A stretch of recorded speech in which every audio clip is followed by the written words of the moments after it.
I turned to run, but then once I saw it wobble, I'm like, oh my God, I think I can get to this. And so I sped up and ran down there. And you could see me take a quick peek to see if like somebody's in my way, but it's such a quick peek. I don't even know what I'm looking at. I'm just like, okay. And then I jump thinking I'm going to run into somebody. So I low key took my eyes off it for half a second and catch the back end of the football And and then then you just twisted roll and twist to the ground.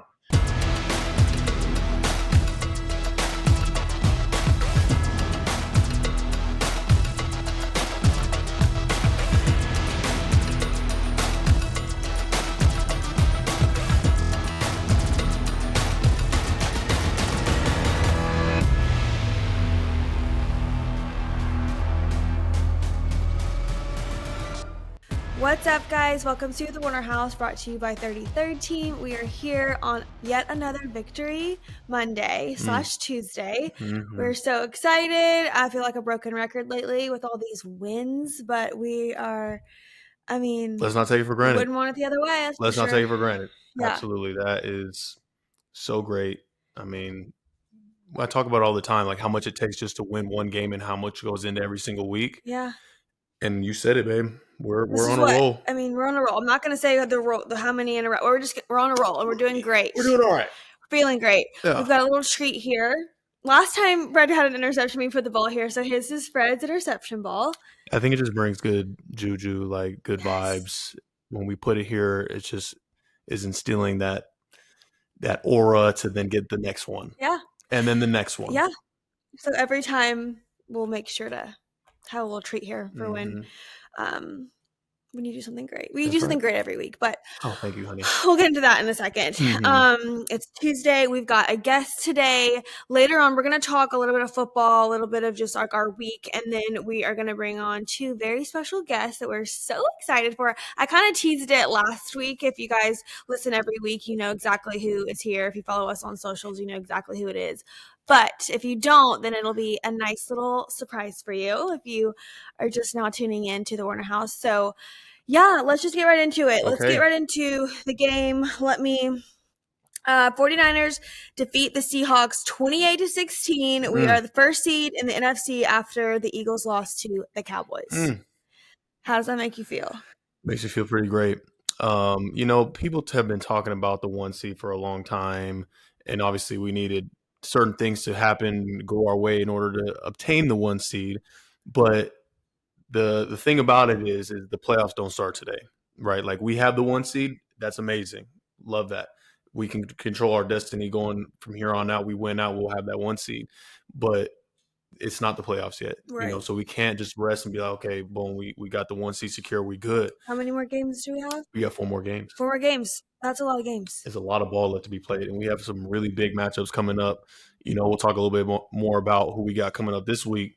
But, I mean, to talk about how important this past game was, it's sort of, people call it coach talk, like, oh, is the Seattle game going into this past week? Like, is the Seattle game bigger than the game that you just played against Philly?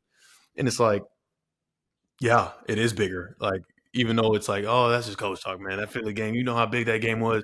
That was a big game too. But guess what? Coming off of the highest of highs of Philly, and then to come back at home and play a divisional rival who always plays us super tough is like you got to bring your hard hat. You got to come to work. You got to get ready to go because like they're coming off of 10 days of rest, and they coming in here to try to take what's yours. You know what I'm saying? So the fact that it wasn't the prettiest game. I feel like there was points in the game where we could have ran away with it. Like there was moments all throughout the game, but the resilience throughout the game, offense, defense, special teams, guys making plays when they needed to, guys stepping up too. Like there was a couple of injuries in there to some key positions. Yeah. You see how we lost Mooney in that first drive. Right. So early. And it's like, dang. And he was just playing on fire as soon as the game started. Yeah, like he's a big part of what we do against that team. So it's like, all right, well, next man up. Like, and then a couple other guys go down next man up. So even my boy Flan got in there and got some burning, throughout the game because Oren Burks, he went down with a little bit of a knee. Oh.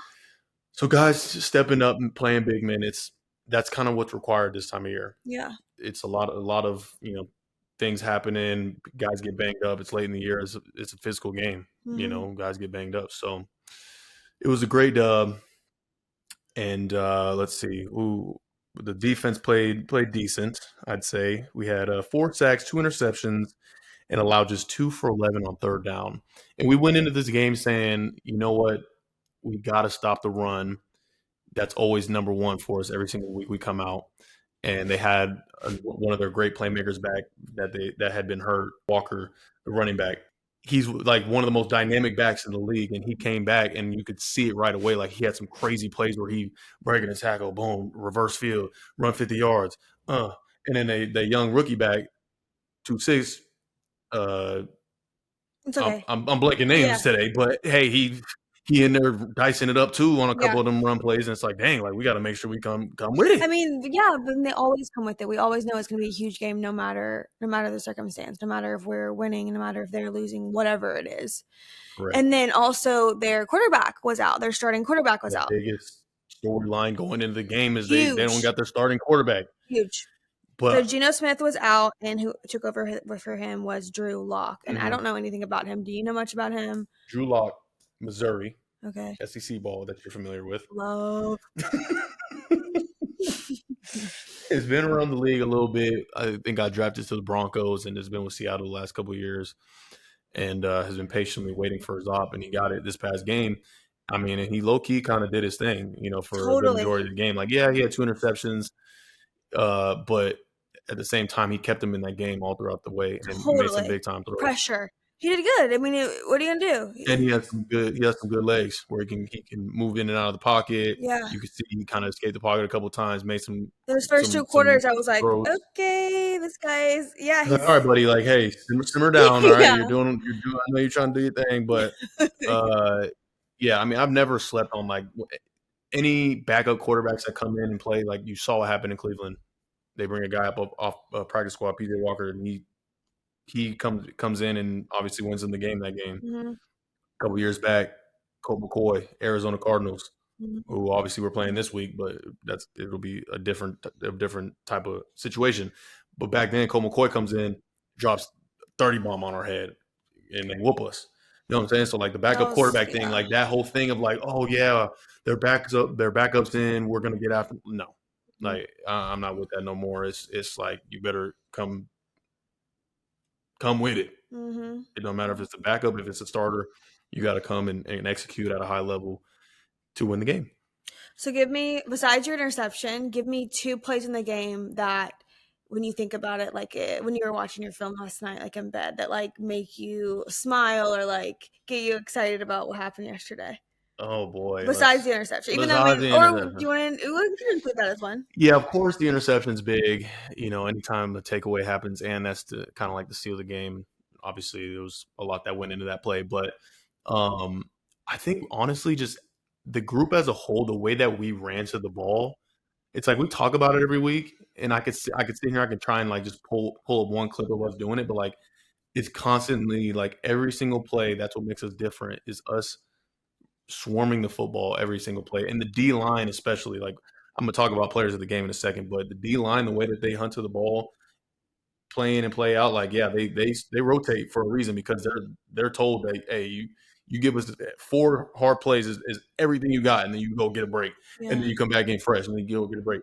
So like the way that everybody's hunting to the football right now is exactly what I love to see out of our defense. And like I said, there's still room for improvement in a lot of areas, but when we're playing like that cleans up a lot of stuff. Mm-hmm. And then we talk about my new baby right here. Mm-hmm. Last play of the game, I think it was like a 60-play ball game. It was lots of plays. It was nuts. And I think it's 4th down. They have to convert in order to continue to drive. It's a 16 to 28-point game, so they need to score. And I remember getting back in my drop, and I'm looking at the quarterback, and I see him tilt his shoulders up like this. You see that boy tilt his shoulders up like that? It's fine. It's going deep. He's fine. And so I'm like, okay, boom. I just turn to start running, and as I see the ball leave his hand, I see it kind of doing one of these. It kind of do a little spinny spin. So rewind. Chase Young beats his guy off the edge and goes around and hits the ball as the dude is throwing it. He throws it so hard that he kind of throws it through Chase's hand, and Chase almost has a strip sack. But the guy threw it so hard that it didn't leave his hand. It just kind of wobbled in the air. And so I turned to run, But then once I saw it wobble, I'm like, oh my God, I think I can get to this. And so I sped up and ran down there. And you could see me take a quick peek to see if like somebody's in my way. But it's such a quick peek. I don't even know what I'm looking at. I'm just like, okay. And then I jump thinking I'm going to run into somebody. So I low key took my eyes off it for half a second and catch the back end of the football. Uh-huh. And then just roll and twist to the ground. And then I'm like, oh my gosh, I can't believe it. And then I pop up. Okay, let's pause. We're going to talk about what everybody wants to talk about. I'm going to address the elephant. Listen. This is when things get a little weird. This is all beautiful. Everything's fine. Everything's fine. I'm everything's good now. Then things take a turn for like, what's going on? Things are happening all over the field. Like, and I didn't even know what was going on. And then it's just like, it was like chaos. What happened. You know what I'm saying? People got to keep that cool out there. We're playing football. You know what I'm saying? It gets chippy out there. I'm just saying in the midst of all of that, something weird. I'm like, okay, so I'm like, what's going on? Part of the actual football play, aside from the altercation that took place, part of the football play. So as he grabbed me, I'm trying to, I got the ball right here, trying to make sure he doesn't get it. And Dre, go back to the 2019 Super Bowl. 2019 Super Bowl, and y'all can pull up this clip of my interception on Pat Mahomes. It's kind of the same type of thing. Tyreek Hill has me wrapped around the waist, and I have the ball out like this. And all you see is Dre like this, like, pitch me the ball. Pitch me the ball. He never wants to block anybody when it's an interception. He's constantly looking for a pitch. And so literally it was almost like deja vu. Like I kind of is the same situation. I peek over at Dre. I had to make sure in half a millisecond to make sure that he's behind me. Like, because if you do a lateral, you can't throw it in front of you. You have to throw it behind you, obviously. And so I see him looking for, I'm like, all right, bro. And I threw it to him. Mm-hmm. And then you see him just taking off, juking cats, and he just takes off. I don't know how far he got, but not that far. It was just so hilarious. But it's funny, but it's not funny. Because let me speak on that for a moment. Yes, the lateral's funny, it's cool, but the what? The lateral, throwing it to Dre. Okay. It's funny, it's cool, but in that moment, it just wasn't necessary. Where it's still a tie ball game. Like anything could have happened if I would have threw that and Dre drops it and then they fall on it. I'm not that savvy. I have no idea what you're talking about right now. So that wasn't ideal for you to do that. No. Because things could have went badly? Things could have went badly. Okay. Obviously, you were feeling a little dicey? I was feeling a little dicey. And usually you're not like that. No, I'm very, level-headed. I take the knee, blah, blah, blah. But, I'm out there. We fooling around. We having a good time. And we started playing a little rugby. A little rugby ball. Yeah. And looking back, I learned a valuable lesson, because anything can happen in tie ball games like that. So much time left on the clock. They got all their timeouts. If they would have got on that ball and scored, now we're in a dogfight for no reason. When obviously you just made a great play. Yeah. So situational football. You got to understand points in the games where certain things are happening. So we can't let that happen. So it was a fun moment between him and I. But I think it went primarily fine. Right. So then after that play, there's a scuffle. There's people on the field. There's hands in people's faces. There's then everything stops. I have to figure. I'm thinking in my mind, like, did Fred get the interception? Does it count? Like, I don't know what's going on. Yeah. I don't know anything that's going on. I'm like asking Troy, Fred's brother that came with us to the game. I'm like, what is going on? Troy's like, it definitely still counts as interception. Everything's. It's just now we have to figure out who's getting a penalty. Da da da da da. And then, so all of that happens. DK gets ejected, and another player of ours, Diamador Lenore, gets ejected because of the scuffle. But then the game's over then, yeah? The offense then takes the ball, and then we run the clock out, and we win the game. Yeah. So, like, it was such a kind of like a anticlimactic end. Well, I mean, there was some, obviously – it was a climatic edit. Yeah. There was the climax to it, but like it's like then after that happened, it's like okay, then the offense then just like they just ran the clock out and it was done. Yeah. But back to what I was saying about the pitch thing, it's like it could have turned into something more. Okay. And then that whatever happened, it was what it was. I don't even want to get into it anymore. I'm off that, past it, and I'm on to AZ. Love that. So we should talk about players of the game. That's all you want to say about the game? It's just simple. That's it. Well, I want to talk about who the player of the game was. Okay, let's go. You tell me first. My player of the game offensively, Deebo Samuel. We didn't even talk about him. I know it's every year. It's every week. He's got to stop being so great. Oh heavens! I'm sorry. Is that bad? It's great, baby. I love that you have a favorite player on the offense. And also, I don't really know that many other offensive players besides just my one, so I can't get real deep into the plot because I don't really know a lot. I get it. Oh, or Christian McCaffrey because that first drive was incredible. That first run play. Okay, so I'm going to switch since I picked Debo last week. Fine, Christian McCaffrey is my choice. Defensively, I'm going to say Fred Warner. Wow. Because I love you so much. I love you. And thank you, babe. I'd say my offensive player of the game has to go to BA. Okay. Because he surpassed 1,000 yards this game. See, those are things I don't know. I know, and that's okay. And if you did, you would have picked him. Correct. I get it. Everyone deserves their, what do you say these days? Their flowers. Fred's really into saying that right now. Their flowers. Everyone on offense deserves their flowers. Absolutely. Nick Bosa. Oh, wait, he's defense. Oh my gosh, I forgot. He's on defense too, but number 94. Yes. Holy cow. Who is this guy? You seen him? Oh, did I? That's what I was going to pick for my defensive player of the game. Okay, let me stop talking. Go ahead. Cleveland Farrell comes in this year, free agent from the Raiders, signs a 1-year deal with us, and this dude just shows up to work every single day, the same person. And he's Eric Armstead's replacement? No. He plays defensive end. Okay, so they're not the same position at all. Mm-mm. Okay. He plays D end. And you want to talk about the model of excellence. Oh my gosh. Yeah.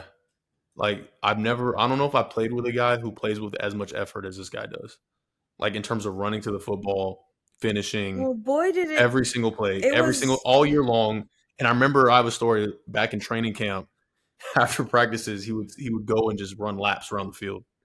Oh, you told me that. Runs laps around the field. That's the guy. That's him. Wow, incredible human. And now, obviously, all that work he put in of doing all that running, paying off. You know what I'm saying? I he love just that. all out motor and engine. That. Yeah. That's incredible. Mm-hmm. That makes me extra happy. If I would have known his name, I may have chosen him instead of you. Mm-hmm. But I feel like since you had such a great game and, whatever. But no, he is so deserving. That's incredible. Yeah, I'm really happy for him. He's doing his thing, and he will get rewarded for it in the long run. Cleveland Farrell. Farrell. One of those. Okay. But being up in the stands, because it's always a different perspective from yourself, was there anything that you saw during the game that was like, oh, wow, really? Because you just mentioned that play with McCaffrey. They start the game, the offense goes. Oh, my gosh. And they burst an 80-yard run. Christian's just such a smooth runner. You know what I'm saying? So let me tell you the things that stuck out to me that I can just remember off the top of my head right now. 94, incredible, crazy, nuts. Yep. Christian McCaffrey, the first play of the game, he just ran it down. That was crazy nuts. Yep. George Kittle got hurt, and then he came back a couple plays later and was just like, "Get off me!" And then ran in for a touchdown. Mm-hmm. He's like a robot. Doesn't make sense. That's correct. Now let me think about fourth. Fred Warner interception there at the end. Oh, we love that. And then explain this to me because I don't understand all the depths of it. Look here. One of the players we had an interception, but it was way on the sideline and it didn't count because something happened before. It was way on the sideline. So Demo had an interception. Oh, I'm asking. He had an interception. It was the series or two before when I had mine. He had one, or may have been that same series. I don't know. He gets an interception, but they call it back because Bosa tried to time the snap count. And he jumped off sides. And then the next play, Bosa sacked somebody. Did he? I think so. Bosa had 1.5 sacks. I think it was the half one with the guy with his teammate. I'm blanking today. His teammate. Your teammate with the blonde dreads. He's new. He's great. Yeah. Maybe I'm completely wrong. Sound off in the comments. I probably am. No, that's good. But I just remember him almost getting that, and then And then Bo said something to something, but then that next play he like made up for it because he did something great. Yeah. So I remember those 4 plays. Yeah, I mean, guys got to take chances here and there. When you're at home, it's kind of like a thing where like you got to watch the offensive linemen. They do like these little things where they like tap the center, and then the center like bobs his head, and then it's hiked. So it's like a timing thing. And that late in the game, he probably had a sense for it. Just a tad too early. Culpepper. What happened with that? Isn't that his name? Tabor Culpepper? Or long snapper? Culpepper. Am I wrong? Pepper. Pepper? Just Pepper. What was that? Explain that. What do you mean? Wait. We faked the punt? You're talking about the punter. Punter. Wishnowskis. It's just Wishnowski. No S. My brain right now, no S in the end. I was just playing around. Wishnowski. So here's the thing. What I just learned today. I'm thinking we called a fake punt on like in the game. He literally did that on his own because there was no edge rusher. He's getting ready to punt the ball, and he looks up and doesn't see anybody rushing him. Takes off running. He was like a shot out of a cannon. Oh my gosh, was he? They said he ran 20 miles an hour, which is like the fastest of any putter in the history of life. It didn't count. It didn't count, unfortunately. Yeah, it was very unfortunate because I mean our player, bless his heart, Ronnie Bell. I mean he just fell, and then that happened to be an illegal cut block on the defender. Like he didn't even try to cut him either. He just fell. Oh boy! But that was for sure a highlight of the game because I'm watching it happen. I'm like, crazy! Oh my god, we running a fake punt right now? Like we never run fakes. No, never run fakes. It's not our thing. And I'm seeing Mitch take off with that pill. What an athlete this guy is! Great athlete. Freaking his rugby incredible. background, all of that. And who was Pepper? Why did I say that? I don't know. Long snap. Culpepper. I don't know what's happening. Pregnancy brain. Okay. Okay, guys. Well, that's pretty much. You did your offense, defense. I did my offense, defense. That's right. Are you sure that's all you want to say about the game? I feel like it's just such an incredible game. It was such an incredible game, and I really don't want to take them for granted. Home games are so fun to be a part of, and the fans. I can't speak enough about how much the fans mean to the players at home. When those fans are rocking and rolling, the faithful, especially when we're out there on defense and they're getting loud, I mean, it changes the entire feel of the game. The offense knows what time it is. Like, oh man, it's starting to look ugly. They got the momentum going. But this, like I said, playing at home is such a good feeling. And obviously, I saw my baby before the game, see my little bro before the game. Just the vibes are right. And then you go and you do your thing. Mm-hmm. There's nothing else that got to be spoken on after that. Amazing. We got the win, and we are on to Arizona in a few days here. Mm-hmm. I'm going to this game, you guys. My first away game of this season. Wow. So I'm really excited for. I'm going because I'm getting my hair done. And it just happened to work out where I could get my hair done on that weekend and see my husband play football. Wow. And also be with my girlfriends. So I am so excited for my little weekend getaway. Mm-hmm. It's going to be great. I think so. Speaking of the fans, they're going to travel to Arizona very well. Come on. How long that flight going to be? I don't know, like an hour? Probably. Yeah. That's it. And they could drive if they wanted to. They don't have to fly. Yeah. Yeah. Everybody's going on Friday. Mm-hmm. Yeah. Everyone's going to. So the Niners, the faithful, will be in Arizona. We're so excited. Can't wait. So excited. Speaking of the Cardinals, they are 3-10. They are last in the NFC West, but they're not a team to sleep on because this was their bye week. Yeah. Yeah. They're coming off of their bye. And this is what I'll say, obviously, off of my first impressions of us going into town in AZ. Even before the Seattle game, and I hate to look ahead. Yeah. I usually never know who we're playing up next. I'm fully focused on who we have that week. But before we even played Seattle, I think I said it to somebody. I think it was maybe Bosa or somebody.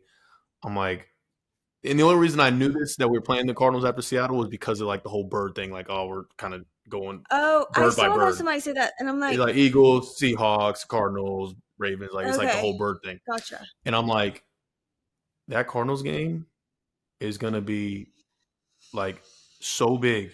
It's so big. So big because they played. I mean, the score didn't reflect how hard they played us that first time around. Like I was just looking at the score from this past game, 35-16. I'm like, I don't remember it being that lopsided, and it wasn't. Like I think we kind of pulled away in the end, but they made it. It was a tough fight, tough It fight all the way always through. is, though, I feel like. With all the divisional rivals, it is. I feel like there's when you play a team twice a year, you know each other really well. Like that's just what it is. But the Cardinals, they have a different feel about them, even though they are 3-10. They got a different feel about them this year, like with the style of play that they're playing with. Their head coach, I think, is doing a really good job with them over there. So this is going to be as crucial of a game as there's been. I think this is. I mean, I think, like we said earlier, like we have 4 more games, and each one of these games is so important. Like this one was, I mean, we were so important. I feel like this Cardinals one coming up is just the same exact energy vibes, and it's away. And so it's a big one, and I hope. And they're coming off on a bye. And I hope you guys are really dialed in. Absolutely. And not that Kyler Murray kid, he had like an ACL or something, but now he's like doing better. So we can't, It's crazy. I haven't played against Kyler because they drafted him back, I think, in 2019 or 2020 or 2019 because that was the first year of Bosa's year. It was Kyler Murray, Nick Bosa. Okay. As the 1 and 2 picks. Oh, wow. And so ever since he got drafted, he's been a fireball, just can make plays happen with his feet, can deliver the football, super dynamic, and he's a hard tackle. Try taking that guy down in space. It's good luck. So he had that ACL last year, but we hadn't played against him since 2021. It's been a while. So this will be the first time playing against him again. It'll be a tough matchup. He looks good. I mean, you would never know. Good. You would never know that he's coming off ACL. Yeah. I've seen clips of him running around and doing those type of things. So it's going to be a good matchup. We're excited. We're really excited. I have butterflies in my stomach even talking about it. Or maybe it's the baby. I'm not sure. But yeah, keep us. I don't know. I was gonna say keep us in your prayers for that game because I'm just so nervous. But it'll be great. It'll be great. Yeah. I'm excited to go to my first away with fresh hair. Nothing like it. Oh my gosh. Nothing like it. Are you kidding? Freshly done hair. Yeah. Forget about it. So, okay, you guys, I think that wraps up our kind of football breakdown of the game. What's coming up next is our guests. We're going to bring in our guest and kind of just talk history, family, NFL life, football life, actually, not even just general, just good stuff. Well, here we go. Okay, guys, we are here with our guests. We are so excited. We've got Troy and Bailee Warner. So if you are familiar with family life of Fred, this is his little brother, Troy, but not by much. How many months are you guys? 18 18 months. So not by much. And this is his wife, Bailee. Let's just do a little facts. You guys have been married for how long? 5 years in April. 5 years. They've got a beautiful baby boy that they just brought into the world 8 months ago that we talk about often if you are an avid listener. And we are just so happy to have them. And we've been having some amazing family time before Christmas this month. And we are so happy to have them on the pod. Man, I feel blessed. So let's just go ahead and talk about our day. Sure. How about we start with something simple? You guys came in on Thursday. Tell us how it's been being here in the Warner house. To be honest. Obviously, you guys are Warners yourselves. You guys are the best hosts. Dave's cooked every meal for us. Yeah. I mean, everyone, I like to cook, so I've been trying. So we've got chili. Can't wait. Yeah. Yeah, we've been spoiled. It's been so fun having them here because obviously I'm pregnant and Bailee has an 8-month-old and I've just been watching. It's been so nice to just watch and see mom life and sleep schedule and all the little things that you don't really think about until you have a baby. Are you terrified now? I had a moment of scaredness, but I mean, it is what it is. You just got to figure it out. But no, they've been good moments. They've been good moments. What about you, Fred? I think just seeing my little baby nephew Kenzo, I know, during my days is really what just brings joy to my life right now. Mm-hmm.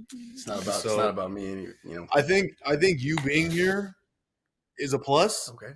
But having that little ball of sunshine. Yeah. No, we've the- accepted that people don't care about us anymore. Yeah. If we're coming to visit, it's because of kids. Yeah. It is what it is. And that's going to Yeah. be an adjustment for us. Yeah. When we go places and people just want to see our child. Yeah, I know. That's all It right. won't just be you anymore. It'll be the No. They want to see you. No, you're a big dog for sure. Don't make me come over there. Yeah.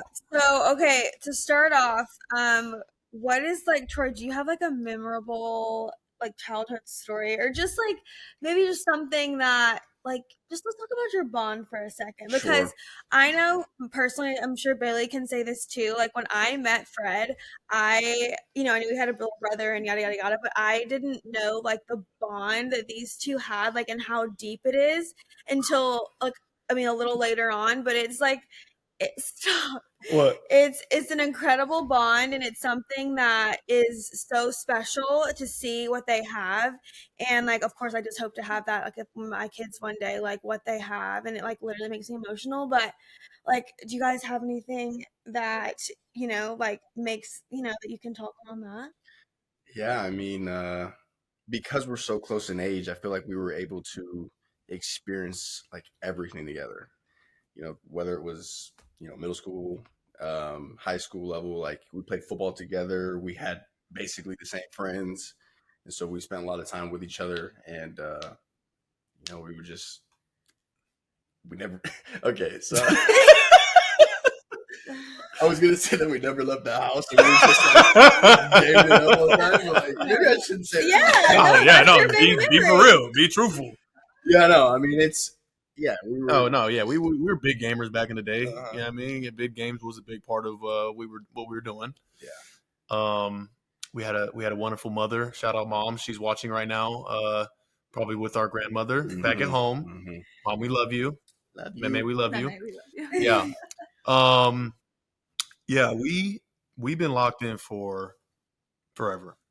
All right, you talk about as close of a bond as it can get. It's a fact. This is my dog right here. I wish I was sitting next to him. I'll go give him a kiss and a hug right now. But Wow. we are a loving family, and yeah, I mean he spoke on it. Literally, you don't get to experience a whole bunch of moments with a brother where you get to play on the same high school, college team, and experience the type of things that we have. So there's been plenty of fights. I think we spoke on the podcast before. Yeah. About a little bit of Monopoly. Mm-hmm. Monopoly, yeah. It's not allowed anymore. Well, maybe we play tonight. No. I'd be down.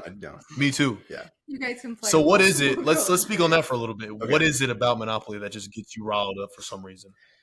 Yeah. So I don't typically get riled up. Oh, you don't?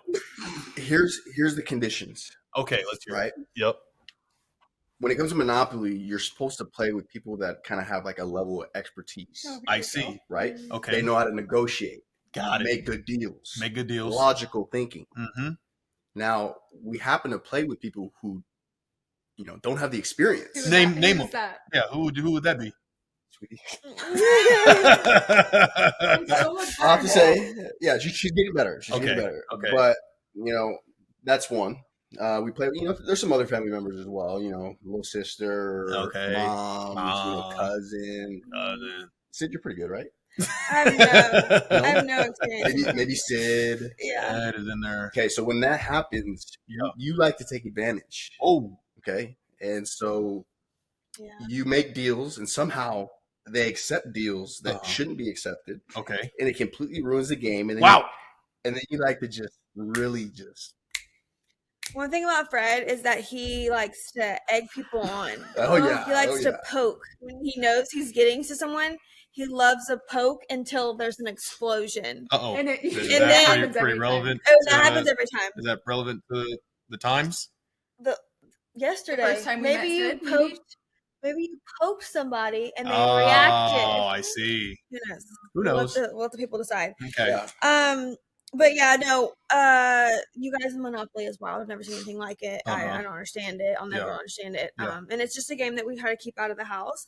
They Mhm. like it a lot, but yeah, that's a whole other situation. But I wanted to. I mean, I enjoy a good hard fought game. yeah. but other ways, without anger and just tears. when you happen to poke the bear, there's consequences. So just had to say that, get that in there.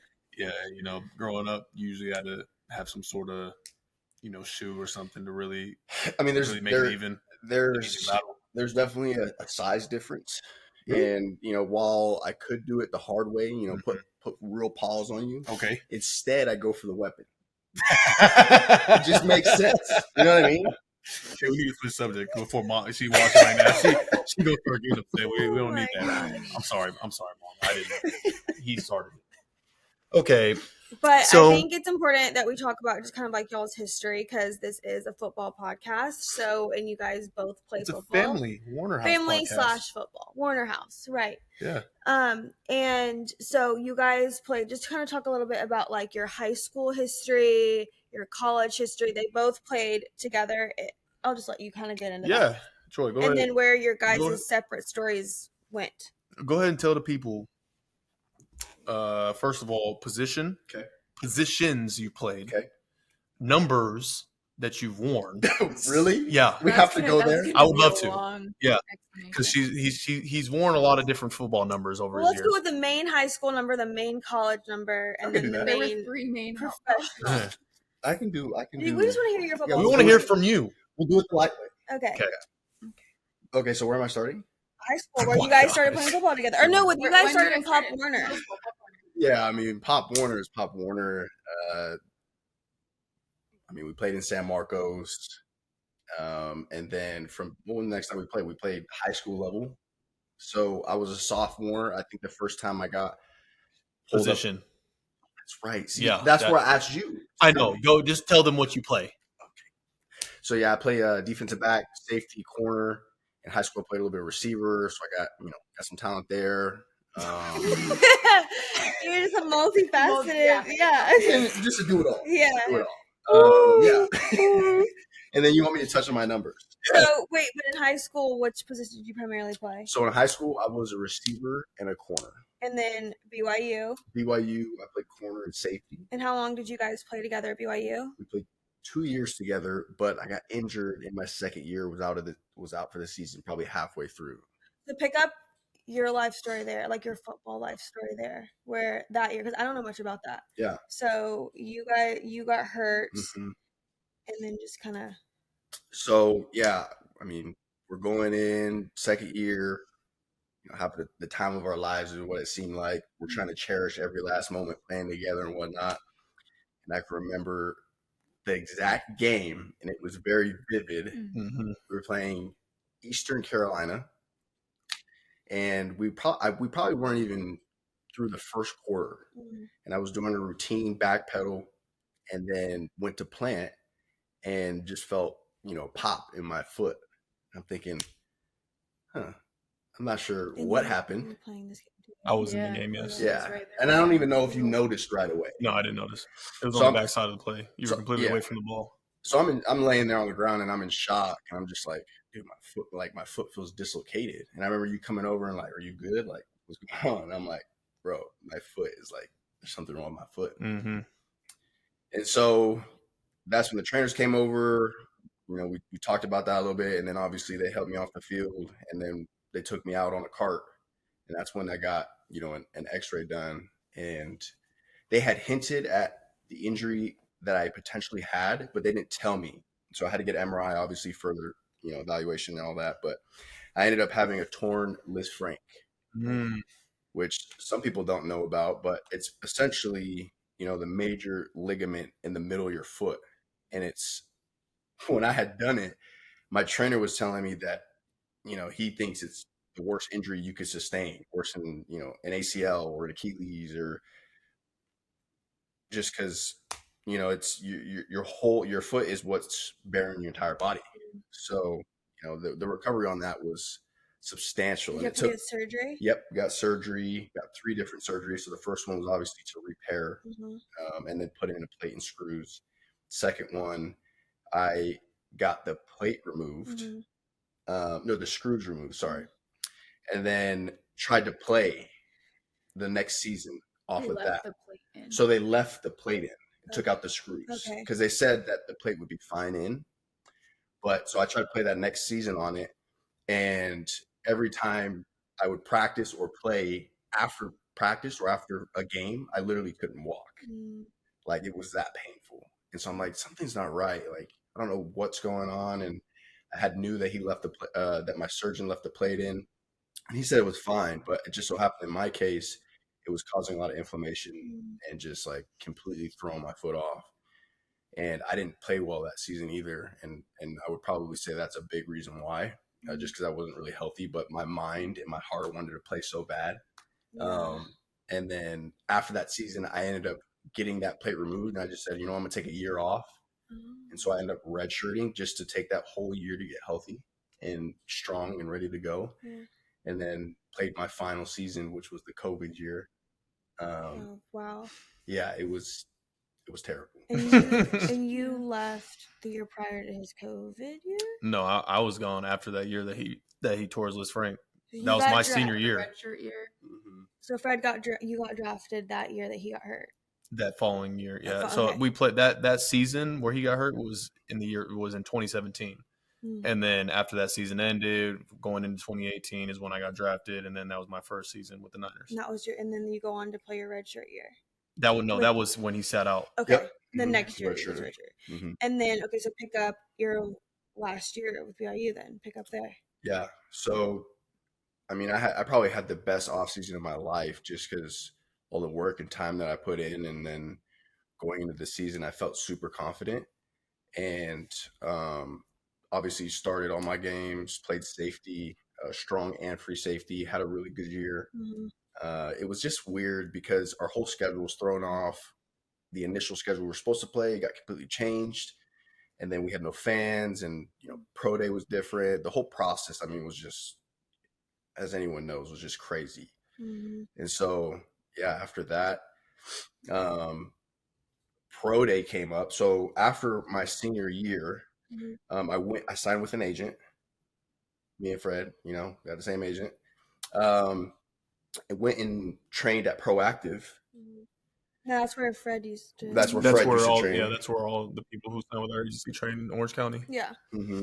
So trained there. I ended up pulling my hamstring while I was training. I don't remember exactly during the process when I pulled it, but I was doing, some overspeed training and just felt a pull and worst luck ever.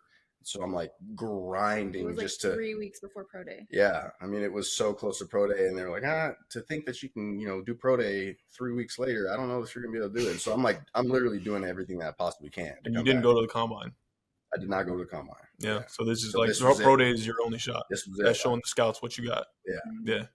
And I'm trying to get drafted, right? So it's a big deal. And so I'm like, when this happened, I'm just, down on myself, whatever.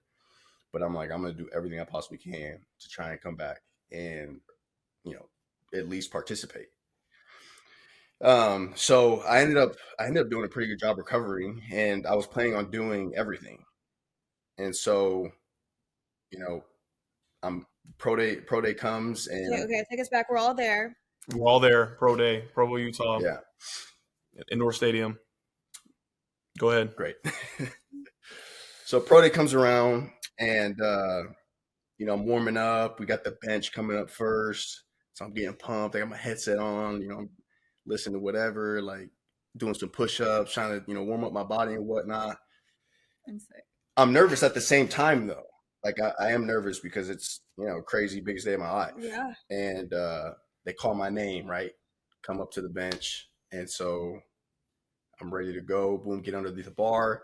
Boom, start pumping out reps. 1, 2, 3, 4, and then the fourth one, I felt like a pop, and like I just felt my chest just go in and then back out, and I'm like, ooh, like I don't remember what I said. I said like and then I told him like take it. So he puts it up, and like I get up, and I'm like, bro, I just tore my pec. It's funny now, but yeah, it's silent. The Everybody's pressure. watching, so everything he says we can hear. Yeah, I specifically remember watching and then hearing you like yell out. I don't know what you said either, but there was some sort of like you yelled something out. I'm like, what the heck? and then you racked it after like 4 reps. After 4 or 5 reps. I'm like, what the heck happened? You get up, you're grabbing your chest, and then you try to, find the trainer and walk back. And so I walk back there with you, and at this point, I'm just breaking down, like just pissed because I just felt like I had the worst luck. Injuries were just not my friend throughout my college career, and here's another one to tack onto it, and so I'm just like breaking down. And I just remember like you was hugging me like, bro, everything's gonna be all right. Like, don't worry about it. Like, you're good. Mm-hmm. And so ended up getting MRIs. I didn't fully tear it off the bone. It ended up being a partial tear, but I mean, that's rehab. And the draft happens, and then boom, you're in a rookie minicamp. So there's not much time to waste there either. Yep. And the recovery was about 3 months, I'd say. Yep. That's just nuts. I mean, how many times have you done that exercise and that? You know what I mean? We were doing it almost every single day, like prepping for pro day. So it's just crazy. Man, boy, the injuries, people don't understand. Like, in this game and in sports in general, like, they look at athletes, they're like, okay, you're the talented, you got it or you don't. And they think that that's just how it works. Like, some guys, they go throughout their high school, college career, they're good enough to go to the NFL or they're not. They get drafted, they get slotted in whatever spot. And that's just unfortunately not how it happens, because, I mean, I can sit here today and I say it all the time that when we were growing up, unfortunately, I hate to say it, but you were the more talented brother of the two of us. All right, things always came natural to Troy. He already spoke on it. He was the corner, the receiver. When he was getting recruited to college, he got all the offers and Notre Dame's and all the big schools and had some big ones. The Oregons. I had a couple of offers. What? I committed to BYU. Oh my gosh, and Troy had all the offers. He commits to Oregon. That's his dream school. Has the nice snazzy uniforms, the green and the yellow, the Ducks, throwing up the O. Like, he just that was his thing. And then shortly after, he's like, you know what? I got to go play with Big Bro. I did. Yeah. I just can't. I can't spend that much time away from you. Nope. Yeah. Yep. So he decommitted from Oregon and committed to BYU, and that's why we ended up going to BYU together for the 2 years that we were together. But to say that, back then you have everything in front of you. You literally went to BYU and they said that you were going to play both. They were going to play both ways. And I remember that spring ball when you first came in because you graduated high school early, took those classes to be able to get enough credits or whatever to be able to graduate early. You come into spring ball and you're playing both ways, playing receiver, corner, and everybody looking around like, oh, dang, Fred, like it's the next best thing right here. Troy Warner, he's going to steal the show, right? You better watch out. I'm like, he's that man. I love that. 5-star recruit. I was not a 5-star recruit. Damn near. We had the same stars. 4.5-star recruit, 4-star. All right. He had all the offers. He was the better looking one. All the things. So had everything ahead of you. You had a great freshman year. Started at corner, and we was out there balling together. My junior year, your freshman year, you did your thing. Sophomore year, you have the first little bit of adversity in your life happened to you, and it happened to be a huge piece of adversity. I mean, I talk about my adversity when I first got to college, and I broke my back. That's No, it's horrible. I mean, wait a second. It's horrible. She thought it was funny. No, I didn't. It's crazy. Do we need to cut? No. You could say it a little like. No, I know. It's funny. It's funny looking back. All right. Because everything's nice and firmed up. Everything's great now. I cannot imagine. That is nuts. But literally, I broke my back my freshman year of college. All right. And nobody's there with me. At least when you was hurt, I was there. You know what I'm saying? When I got hurt, nobody was there. No, I remember coming and visiting you while I had to wear this big old back brace. It was made of carbon fiber. It would wrap around my entire torso. Yeah. And the only time I didn't have to wear it was when I slept. Mm-hmm. But every other waking hour, I had to wear a huge back brace. Yeah. And I'd have to put it on underneath my clothes. And this is out in Utah, and when in the winter, like freezing cold freshman year, like it was miserable. And I'm like, I look back, I'm like, it was like a blur. Like, I can't even believe that happened now looking back. But these adversities happen, and like obviously you try your hardest to bounce back from it, but like just like you said with the foot thing, the play gets left in. Boom, that's another step back. Now your foot's still hurting. You have to get another surgery. All right, you finally get healthy enough to be able to be yourself, feel like yourself, and go out and have a good season. But it's COVID, so the schedule's thrown off. Not really able to really put the best version of yourself on tape that you want. And then, okay, boom, you was able to put one good year of tape on film, and you go to train for the draft, and you pull your hamstring, tear your pec on pro day. And it's as if the whole sky's falling. Yeah. So let's fast forward 5-6 months. How many months was it until we saw you guys for 1? No, it was like 3 weeks. Yeah, for the draft. Goodness. Pro okay. day at the beginning of March. Yeah. Pro day happens, and then when's draft? You're right. It's fairly close to pro day. Like okay. I have no concept of time. Yeah. Clearly. So then 3 weeks later, we fly back to Utah for draft day. Walk us through that. So we're going every chunk of this crazy story of Troy Warner. Yeah. So next up, draft day. Draft day, another extremely stressful day in my life because every kid's dream that loves football is to be drafted one day, right? So, and then I just a couple years back, I watched Big Bro get drafted and see that whole experience. His name pop up on the screen, all that kind of stuff. And going into it, I knew I was going to be like a toss-up player. Like you might get drafted, you might not. But obviously I'm hoping, I do. And I got my family here with me to watch this. So, the rounds are going by, it's getting closer to the late rounds, 5, 6, 7. And so I'm getting more like antsy in my seat. And my agent's like, in contact with me all the time and, telling me, you might get a call here, you might get a call there. I ended up getting a call from the Cowboys DC. I think it was like 6th or 7th round. And he was like, hey, we're going to come get you here if we got another, or if we, I don't know what he said specifically, but we're going to come get you, basically. I'm like, all right, cool. So I'm sitting on my phone, getting ready. 7th round comes around. I'm thinking, okay, Cowboys are coming up here. I'm going to get picked. But obviously I didn't get picked. And it was disappointing. When it was all said and done, it was disappointing because that's what I wanted, like I said. But, I just knew God had a better plan for me. I ended up deciding between 2 teams to sign to as an undrafted free agent. And it was between the Rams, the Los Angeles Rams, and then the New Orleans Saints. And I ended up picking, the LA Rams. What was the deciding factor in that? Gosh. I mean, I looked at the rosters. I looked at, New Orleans, LA. LA was closer to home. So I felt like maybe, I would, I'd be more comfortable going there. And mentally, I wanted to be, good with that. So I ended up picking LA. And at the time, I had one of my best friends was playing for the Rams, Terrell Burgess. And that made it tough, too, because he plays safety as well. And I didn't want to go into a situation where we would be competing for each other's spot, like something that would have been not ideal. But, like I said, I ended up signing with the Rams anyways. And, went into – they didn't have rookie minicamp that year, which was kind of weird to me. Because the COVID thing was still going. That's right. COVID stuff was still going. Yeah, so signed them. No rookie minicamp. Went straight into OTA. So there was OTAs. Everything was just crazy. You had to wear a mask and test every day, that kind of stuff. And then you have some time off after that, and then you're back in for training camp.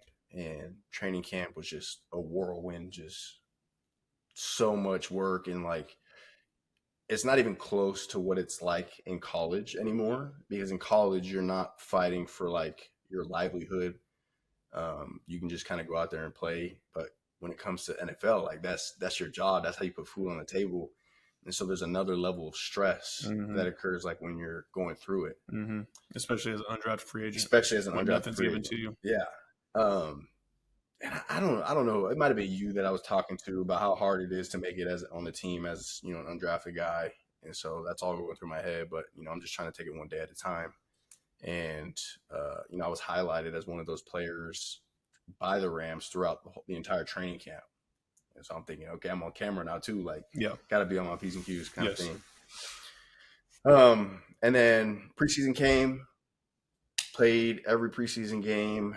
I made it to final cuts and then got released, the last day of cuts. And then I didn't get signed to the practice squad.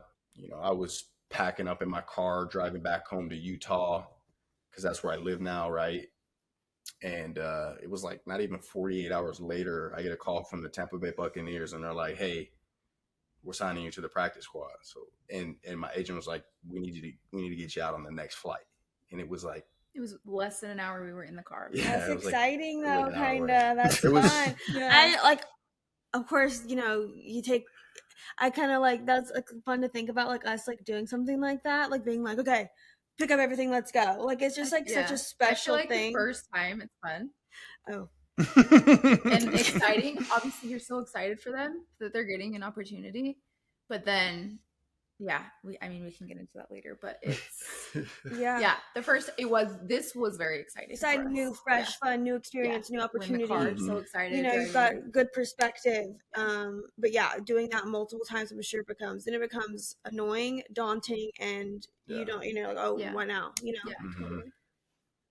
So then the Bucs, and then I mean, moving to Florida for either of us, that was the first time ever that we had gone so far from home. Mm-hmm. I lived in California. Utah was an hour and a half flight away, so that's nothing. And now I'm going to Florida. It was kind of intimidating at first. Yeah, I'm with my new team. Everybody's super cool, welcoming. Had a great time with them. And every game during my rookie year, I was like a protected player. So each team is allotted, I think, 3 protections, practice squad protections. And it basically means that another team can't sign you off the practice squad to their active roster. And so that was kind of interesting to like be a part of and witness, because it's one of those things where you're not sure if it's a good thing or a bad thing.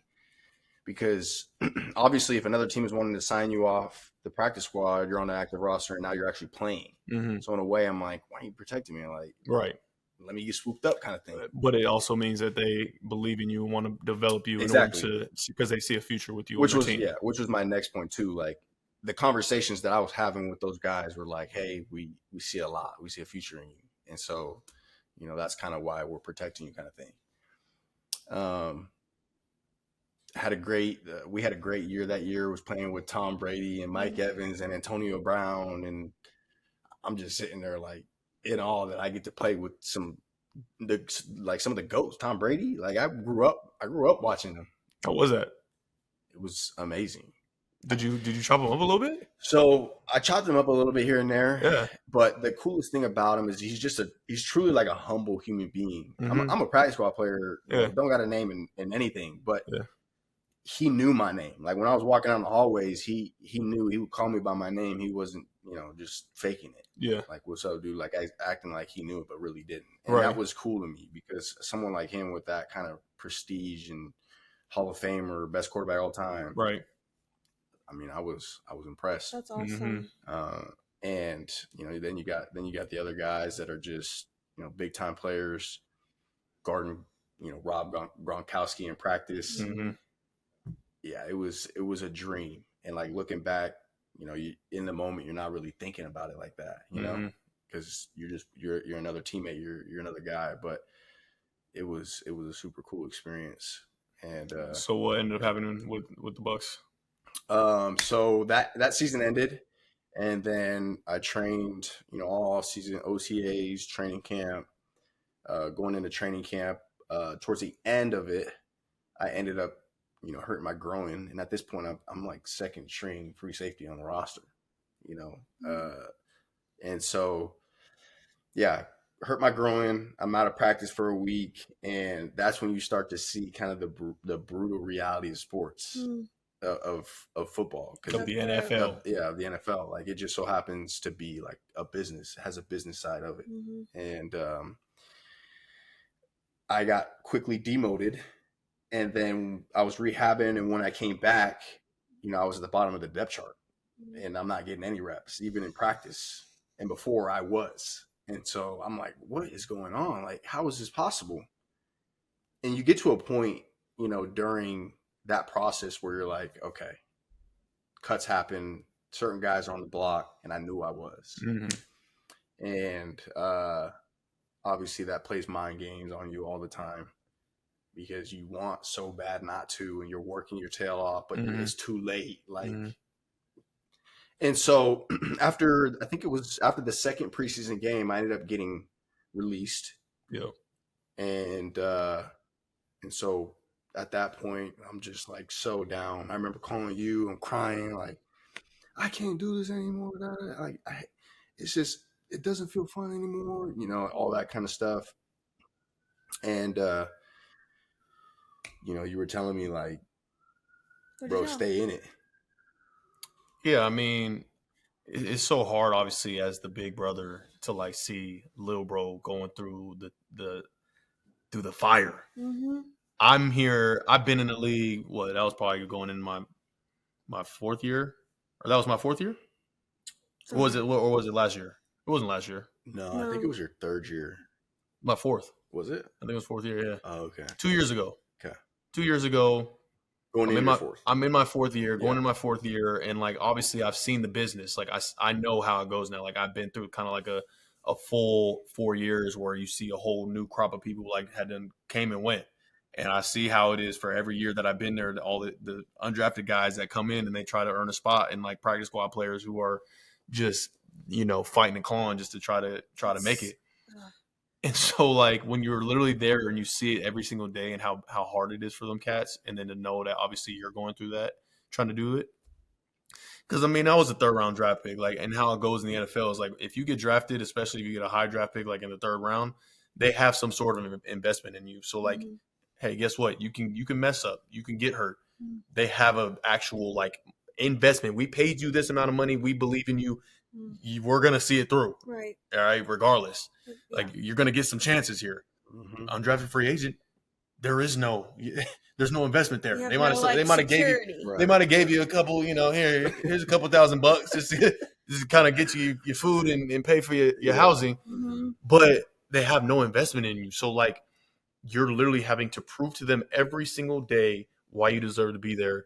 And you went undrafted not because you weren't good enough. It was because of just injuries, the circumstances, and like literally a lot of the NFL is perfect time, perfect place, a little bit of luck. I will say, like, I mean, I work my what off, but the way that everything kind of unfolded for me, like there was a bit of luck in there to be drafted to the Niners. Have amazing coaches that could develop a young player coming out of BYU. People that believed in you. You know what I'm saying? Like I had dirt thrown on my name all throughout the draft process. People didn't think I could do this X, Y, and Z. But like I went to the Niners of all places where they were able to develop me into the player that I am today. Like this was not all my doing. I did a lot of the work, but it wasn't all my doing. There was some luck in there. And the health thing too, like, yeah, I may have been nicked up here and there, but like the health thing has been a huge blessing too, where I've been able to just stay in it to be able to get better and show, whatever I can show. So you mentioned it, a small little groin pull, bottom of the depth chart. Yeah. And that's how quick it goes. You know what I'm saying? And when you're an undrafted guy, you can't even afford to have a little itty bitty groin pull. Yeah. And then or else they're letting you go. So yeah, obviously you were down, you're sad about it, but I was just trying to tell you, like, hey bro, like you gotta keep going. You know what I'm saying? Like, this means too much to us. Like, I know what you have in your body and what you're capable of. I've seen it. It's just a matter of trying to get other people to buy in and get on board. And obviously health and all that is a big part of it too. So, yeah. So last season with the Bucs, and then you guys both take a huge leap of faith and you go to Memphis, Tennessee to play with the USFL Memphis Grizzlies. Showboats. So the Grizzlies are NBA. That's Sorry, okay. guys. No, that's all right. It's a lot of animals. Showboats. The Showboats. You were thinking of the basketball team. I was, because Bailee was telling me how some of the I know. Sorry, guys. Pregnancy brain, guys. Yeah, no, you're good. So yeah, just walk us through that. I want to know the difference that you saw with being with two different NFL teams and then now with the USFL for that last season, and it's kind of like y'all's experience, and like because we don't, I mean, you don't know anything about that side of it. Not many people do unless you're in it. So it's like just like wild to think about. It is. It is. Yeah, the USFL is worlds different from the NFL. The NFL, there's a ton more structure. There's a lot more, stress involved. There's more strictness in the NFL, and then the USFL, it's a little more. There's a little more lenience, I'd say, and so I guess I'd jump right into the season. We go out to Memphis. Training camp is like 2 weeks long, super short, which is another thing that was super weird compared to the NFL. And right after training camp, boom, first game. We got, suited up, ready to go, playing on national television. The competition was for real though. Like it's crazy because I didn't think that it would be as good as it was. But I mean, I can only say speak highly of each of those guys and their abilities.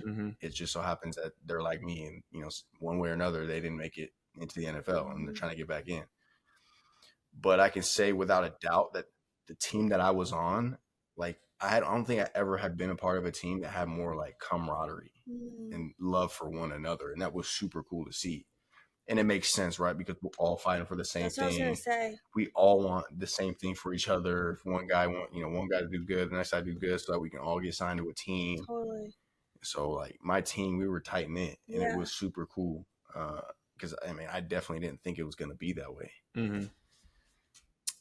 So yeah, and then I had a really good year playing for Memphis. I gained that love back for football that I felt like I lost. Because there was a point where like I felt I was making a decision if I wanted to play or not. But I knew kind of, by the conversations I was having with you and with other people that I had to keep going. Like there was more that I needed to find out about myself, my ability. And, I wasn't reaching and I wanted to get there. I had more and had a really good year, heard really good stuff from scouts and my GM for the showboats. I'm riding high, thinking I'm going to get an opportunity. And up to this point, I haven't got an opportunity, but part of me still feels like I can be even better. And my chances of getting in at some point are still there. And as long as they're there, I want to keep pursuing it. I'm always like, I truly feel like based off last season, I had a good year, but I'm only scratching the surface of what I was capable of doing. Right. So that's why I'm grinding now, but putting in the work and doing everything I can to put the best product on the field that anybody has seen from me. Exactly. I think the fact that you said it about finding your love for the game again, that's the biggest part, because then that allows you to then work on it, like work at something that you love again, rather than feeling like it's such a chore and it's like, so stressful and all the other things. Like, no, I truly want to do this because I love it. And then you mentioned, like just being able to work and get better at it. Yeah. Now, Bailee, you forgot to mention how you guys had just had a baby. That's very Yeah. So right before, in the midst of my experience was a little bit different. Right before USFL starts, I think USFL started in what month? April? March. The training camp started in March. Okay, so it started in March, and you guys had Kenzo in April. So you had to take a little hiatus for a couple of days to obviously see the birth of your child. And so obviously the highest of highs, bringing a newborn baby in the world, and then having to pick right back up and go right back to football. And then Bailee, you flew what? 5 days later. 5 days after having a child. A flew C-section. A C-section. Good heavens. Flies with a 5-day-old baby out to Memphis. 5-day-old incision site. Yeah. She's a superhuman. That's right. She is. So talk about how that was, and obviously having trying to support Troy through it all while trying to take care of a newborn. Yeah, so we knew that the first game of the season was on my due date. So I was like, that's gonna be a little bit hard. I was hoping to come a week early. So I had talked to my doctor. We were going to do some things to get me moving along so that I could hopefully deliver a week before. So to the day was a Friday, and he has Saturday, Sunday off. Mm-hmm. So it'd be perfect if I had him on Friday and he can go home on Monday. But never that easy. Yes, never that never works out easy. that And I easy. knew that, but I just was getting my hopes up. But we found out that week that I needed a C-section. He had already talked to his coaches that he could leave on Friday. Anyways, he was able to be there for it. He didn't miss it. We had about 2 days together. The day after I was discharged from the hospital, he flew back to Memphis. And everybody talks about how hard it was for me having a newborn on my own. But I cannot imagine how hard it was for Troy. Mm-hmm. He's going back, and he knew I was taken care of. I had family in Utah, but I can't imagine not being able to see my wife and my baby. It was rough. Yeah.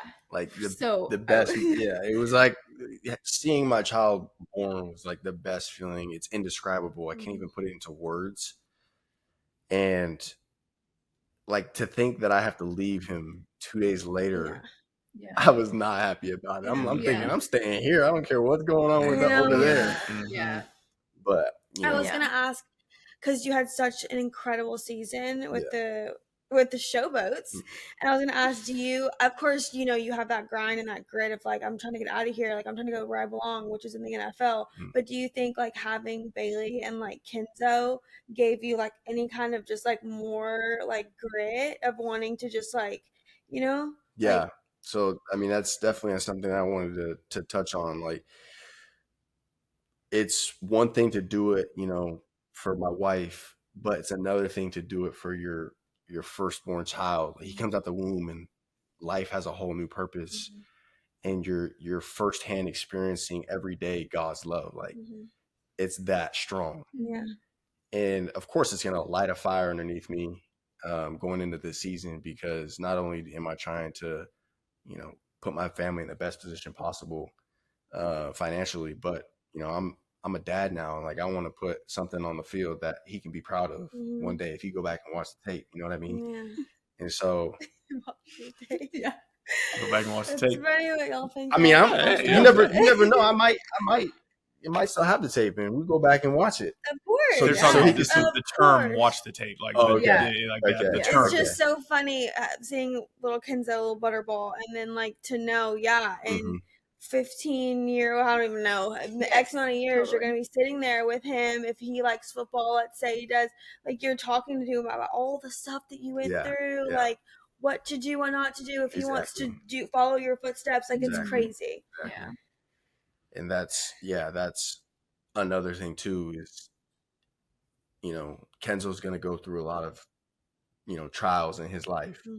And, for me to say that I would stop playing football without, giving it single thing I have, I don't think I can do that, because I can't look him in the face when he's 18 years old and he's going through something and knowing in the back of my mind I quit on, the biggest thing of my biggest goal and dream of my life. So I got to give everything I have until I can't. I love that. So that's awesome. Having a child brings a whole new purpose. It's amazing. Can't wait to feel it. Bailee, do you think you would want Kenzo to like physical stuff, but like aside, since you've seen such the trials and tribulations that Troy's had to go through, would you support, like if he wanted to play whatever sport, football, whatever? It's hard to make it in any kind of sport that you get paid a lot of money. Would you I mean, of course you would support his dreams, but would you be a little like worried?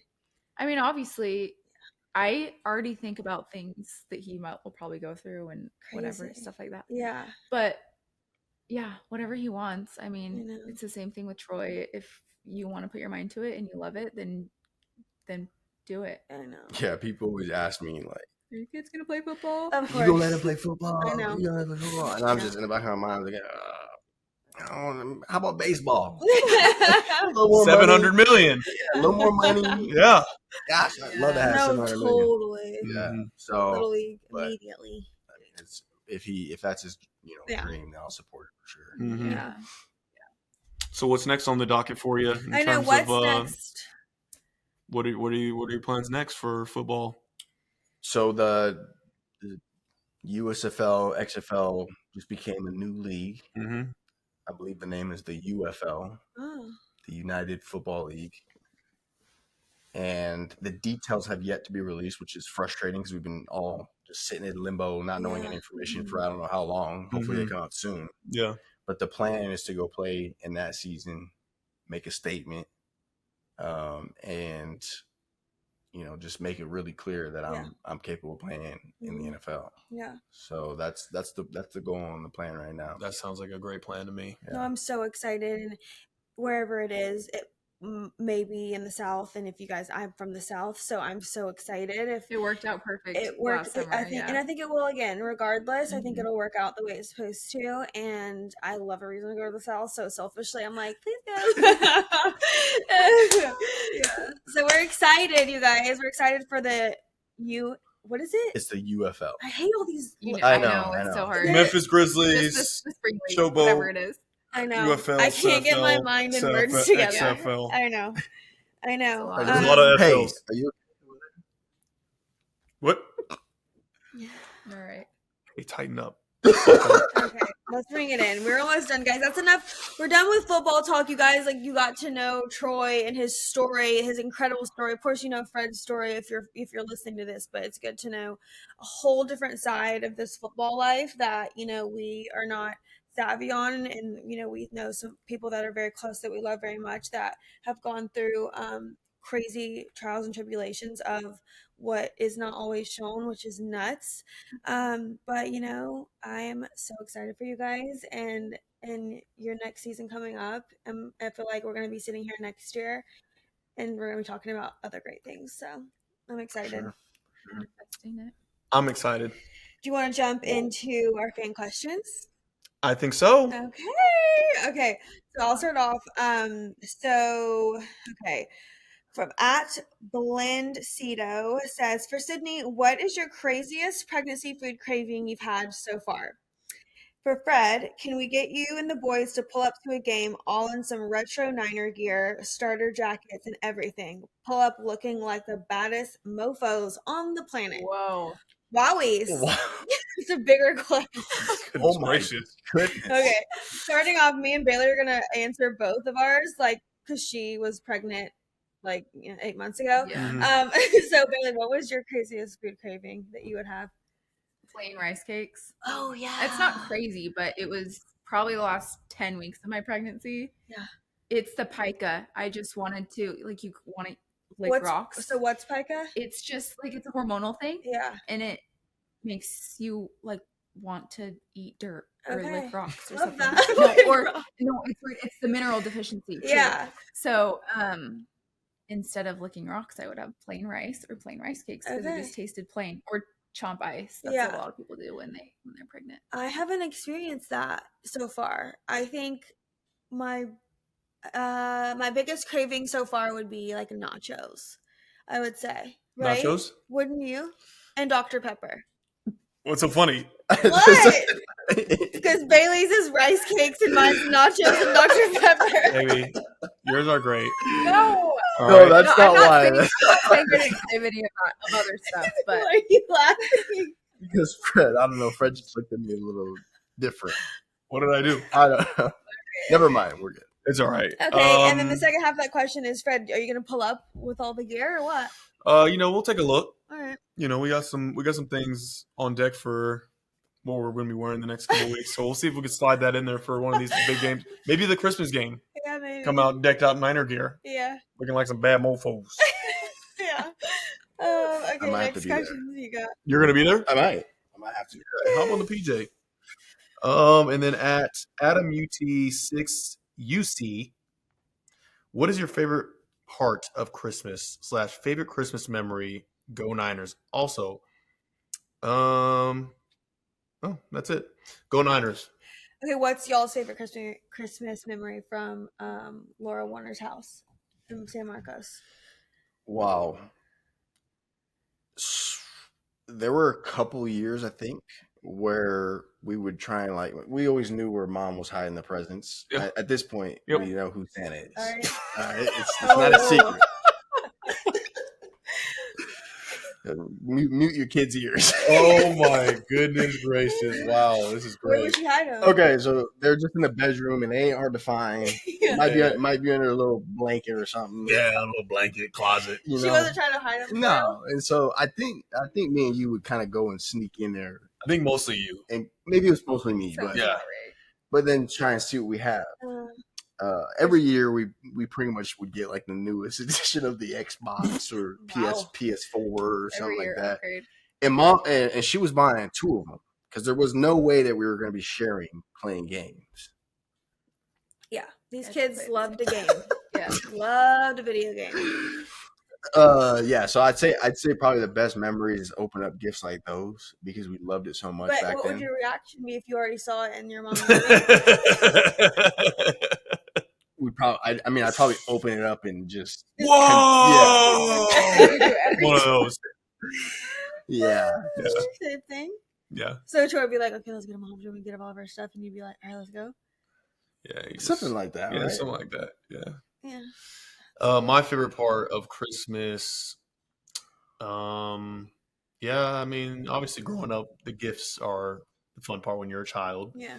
These days, I think the fact that you take such a liking to putting in all the Christmas decorations on the house and up beginning of November, it's a little different, but I love it. You do? I do. Good. Yeah. I love that. What about you? My favorite Christmas memory, I would say, presents. I mean, when you're a kid, it's like you're just so hyped off of all the stuff you're gonna get. Opening up those fresh pair of Uggs my mom would get, like, especially like in like middle school, high school. Whenever I was into clothes, and my mom would get me like the purse or the pair of shoes that I really wanted. I freaked out, so I was pretty happy about that. What about you, babe? What about when you didn't get what you wanted? That's the thing. I always got what I wanted. Spoiled. Whoa! I know it's not good. She spoiled me. She did. Yeah. She did. My family growing up would give us the option to, once we got old enough, to either get gifts or spend that money on a trip. Oh. So every other year we ended up doing a trip. Usually it was to Hawaii, but that was, none of us got any gifts. Yeah. But That's fun. We would go for a week, spend time together with everyone. We still had the fun. Any resort would do the Christmas brunch and everything, so that was fun. But my family liked to create memories too. Every other year. Yeah, it'll be fun to see what we all do with our kids. I know. More about the gifts, not the memes, right, babe? Uh-oh. No, I love that. I love that. Yeah. No, I always envied the families that I see now that they go on these trips instead of doing like Christmas at the house. They'll do like trips, and even for Thanksgiving, a lot of families do that too. That's fun. I feel like maybe once football's over, we'll dive into that a little bit. It's good because once you all get to be old, you can't get any of us together at the same time to do a trip. So it's good to do it when you're young. No, totally. Love that. Christmas coming up. So excited. Okay, well, is that it? Is that all we want to Holy say? smokes. Is there any last words for our I want to guests? give you let's plug some of your stuff, Troy. What are you doing when Where you're do we not follow you playing guys? football? Where What do are we- we doing? Where do we follow you guys Follow on you Instagram? Yeah, follow me at Troy Warner _ on all platforms. TikTok, Instagram, Twitter, or should I say X? X, YouTube. Yeah. What are you doing on there on all your platforms? And So right now I do a lot of fitness content right now. Okay. Boom, working out, motivational videos, hype football videos. They hype me up. Troy also trains for football, personal training. So if you're in Utah, Salt Lake. Yep. I don't know, Provo. Get at me. You want to get right. You know who to call. Yes, we love it. I'm your guy. Wow. Yeah. What about me? You can come work out. Yeah. Let's get a workout in after this. Where? Right there. After chili? Yep. Nice full belly of chili and then go do some burpees. Field work. Oh, field work? Let's go put the cleats on and go get after a little bit. You can run the one-on-ones. You want to sign us off, babe? We didn't get Bailey's Instagram. Oh, Bailee. No, I don't have anything. Yes, you do. What do you mean? You don't want to pay? Tell them your Instagram handle. Bailee Warner _. She's It's a amazing. photographer. She's super mama. She's like aesthetic, like just vibey. Yeah. Super vibey. These two are talented, so make sure to follow them. Check us out. Just I just love the Warner House and just like keeping everyone updated on just like the Warner tings. All the Warner tings. All of us are Warner here. Yeah. But okay guys, that's it. We are gonna sign off. We've got a long episode if you've made it this far. Thank you so much. Be sure to follow us all on our socials. Follow 3013 for anything NFL related, and for any questions or comments you guys have for next week, you just put it in the YouTube comments, and then of course you can listen on Spotify, Apple Podcasts, and you can watch on YouTube if you prefer to watch us. So we love you. We're excited. We're excited to talk to you guys after this Cardinals game coming up, and we will see you guys next Tuesday. Wow. That was a great outro. Thank you. So good. Good job, Sid. Bye, guys. Great job. Ta. Be sure to subscribe anywhere you get your podcasts and to the Warner House on YouTube.